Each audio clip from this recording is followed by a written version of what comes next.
datang pengusaha sawit, datang pengusaha batu bara, datang pengusaha apa saja mau merusak alam kita, sampaikan ke Pak Bupati, larang mereka Pak Bupati, kalau tidak kami rakyat yang akan menghadapi mereka. Kalau kita belajar dari kejadian di Sumatera, pejabat-pejabat pembohong mau membodohi masyarakat bahwa tidak ada penebangan, Allah tunjukkan melalui tentaranya namanya air. Dia keluarkan semua itu pohon-pohon dari dalam gunung yang sudah digondol. Berapa gelondongan kayu yang keluar lengkap dengan nomor-nomornya. Tidak mungkin itu gara-gara cuaca, itu gara ulah tangan-tangan manusia. Maka Allah turunkan bencana. Allah itu bukan maha menyiksa, tapi Allah maha penyayang. Allah itu bukan maha penganiaya, tapi Allah maha rahim. Tidak mungkin Allah serta-merta turunkan bencana kecuali diundang. Tidak ada orang Saudi Arabia datang ke Banjarmasin menjadi tenaga kerja. Kenapa? Penduduknya mereka beriman dan bertakwa kepada Allah. Kalau ada mencuri, dipotong tangannya. Di Indonesia ada mencuri, dipotong masa tahanannya. Jangan sampai kekayaan alam kita hanya di ini. Alasannya itu sederhana. Mereka takut kamera asing melihat penggundulan hutan yang mereka lakukan. Kalau kebuka, tamatlah reputasi kalian. Demi reputasi mengorbankan bangsa sendiri. Halah, bisa jadi juga presiden takut bisnis kelapa sawitnya yang seluas 97.000 hektar di Aceh. Tuh yang namanya PT Tusam Hutani Lestari ikut tersorot. Kemarin dia bilang ngomong jangan takut deforestasi, tapi begitu bencana terjadi dia bilang jaga hutan, kita jangan gunduli. Ngelawak lu bos.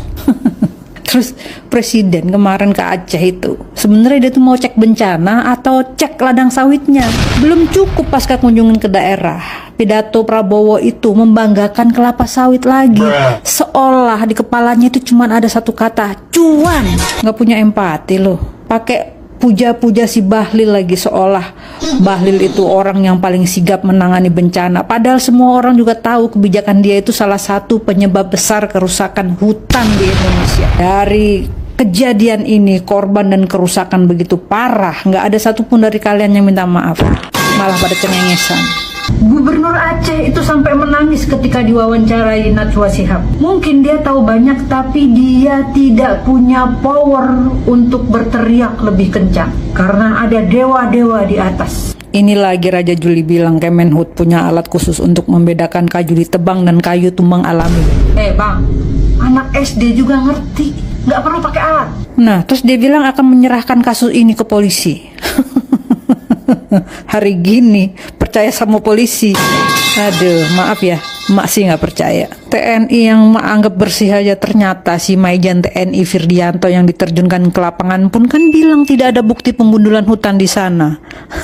Oke, jadi gelondongan kayu raksasa yang di pesisir barat itu kiriman Raja Jin. Yang paling bikin geleng-geleng kepala adalah ada anggota DPR yang nyinyir kepada Ferry Irwandi karena Ferry menyalurkan bantuan 10 miliar ke lokasi bencana. Itu bantuan dari masyarakat Indonesia. Memang dasar mentalnya itu iri dan dengki. Kalau lo juga pengen viral, ya lo bantu, jangan hanya nyinyir sok kuasa.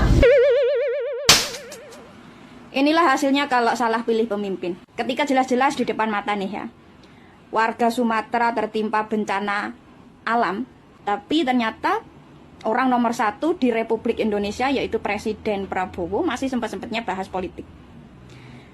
Ketika rakyat Sumatera masih berduka karena sanak saudaranya belum ditemukan, masih hilang, mobilitas rakyat Sumatera masih tersendat karena akibat bencana alam, kegiatan ekonomi warga Sumatera masih lumpuh karena terhambat bencana alam, ternyata presiden kita masih sempat-sempatnya bahas politik.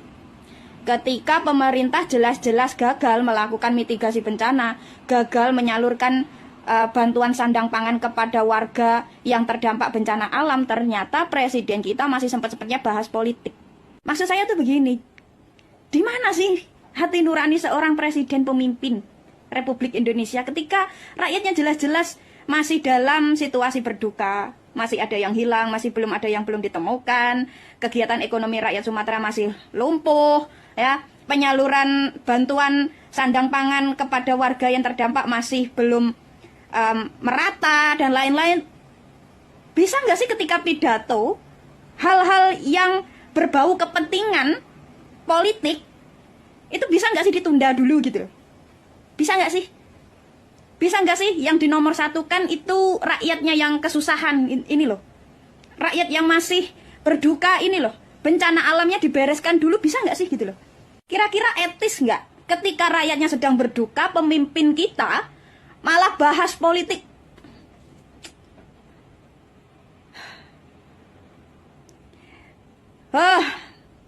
Emang susah ya kalau punya pemimpin pelaku pelanggaran HAM. Hati nuraninya bener-bener nggak main, bos. 50 helikopter sekarang sedang bergerak di daerah musibah.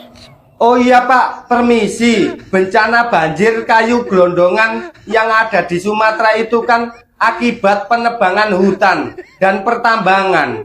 Rakyat jadi korban. Rakyat tidak pernah menikmati hasilnya, tapi menerima musibahnya. Sekarang hutannya rusak. Apa selanjutnya tindakan Bapak? Ke depan kita juga harus tambah tanam kelapa sawit. Tidak cocok Pak kalau pohon sawit ditanam di hutan. Pohon sawit itu akarnya akar serabut. Akar serabut tidak mampu mengikat tanah, tidak mampu mengikat bebatuan, dan tidak menyerap air. Beda dengan pohon hutan, Pak. Iya kan, Bu Titi? Terus terang saya sedih, miris, dan saya marah. Bayangkan kayu sebesar itu, diameter 1,5 meter itu berapa ratus tahun perlu tumbuh untuk pohon sebesar itu. Hentikan semua ini. Saya tidak mau, kami tidak mau hanya sekedar moratorium. Moratorium tuh besok-besok saya hidupin lagi. Tapi dihentikan, nggak usah ada lagi itu pohon-pohon besar yang dipotong-potong. Sudah jelas Pak. Oh iya Pak, permisi. Jenengan terlihat menggebu-gebu ingin menanam pohon sawit itu. Apakah ada hubungannya dengan itu Pak? Lahan sawit raksasa milik Prabowo di Aceh berada di 3 kabupaten paling parah. PT Tusam Hutani Lestari. Konsesi milik Prabowo ini berdiri berdampingan dengan puluhan izin tambang HTI, HPH, dan kebun sawit berskala raksasa yang bersama-sama mengurus tutupan hutan di pegunungan dan hulu sungai. PT Tusam Hutani Lestari bukan perusahaan anonim. Berdasarkan dokumen korporasi yang tersedia di laporan publik. Apakah itu tadi benar Pak? Oh iya Pak, permisi. Apakah Bapak masih minat ingin menambah lahan lagi? Saya punya teman Pak. Teman saya punya lahan luas. Barangkali Bapak minat. Itu teman saya. Kalau Bapak Ibu sekalian ada yang memerlukan lahan dengan jumlah yang sangat besar, silahkan sampaikan pada saya. Akan saya carikan. Akan saya siapkan. Berapa? 10.000 hektar, bukan meter persegi, hektar. 50.000 hektar, berapa? Itu tadi teman saya Pak. Barangkali Bapak minat dengan lahan teman saya. Nanti saya kirim nomor WA-nya ya Pak. Tapi diam-diam saja Pak, biar tidak ketahuan netizen. Oke Pak? Terima kasih, saya bilang.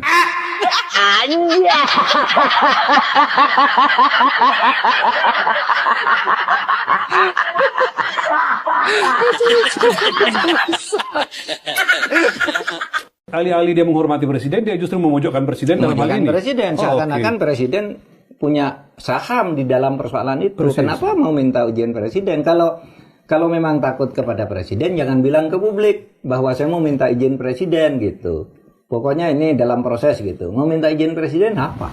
Nggak boleh dong. Padahal kewenangan ada pada menteri ya, memberikan izin menteri delegasi dan mencabut. Atribusi kewenangan itu ada di undang-undang, di setiap undang-undang bahwa menteri yang bertugas melaksanakan itu